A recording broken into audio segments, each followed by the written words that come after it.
Hello મિત્રો, hello friend, hello ગાય. જો અમે ખેતરમાં રૂવેણ વાવી ગયા છીએ. બધોએ 5 જણો છીએ અમારા ફેમિલીમાં.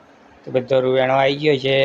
કાલનો વરસાદ આવ્યો નહીં તે રૂવેણ આવી જાય છે, પણ વરસાદ કરતી ઠાર વધારે પડ્યો છે તે આ બધો પલળી ગયો છે. તે આગો પાછો તો રૂવેણ તો જોર આવે છે આ લોકોને.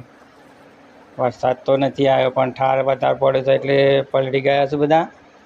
અને જો એ આ રૂવેણ એ કેટલા 5 જણા છીએ તે રૂવેણ છે. કોઈ ઓમ જાય છે ને કોઈ ઓમ જાય છે. જો એ અમારી આ નાની દીકરી એમને જોડ આવે છે તે એ આખો જોય. રૂવેણ તો નહીં, રૂમો એ શાર નહીં, રૂ ચોક ચોક છે પણ એ આ ચેતના. અને આ હું છું મિત્રો.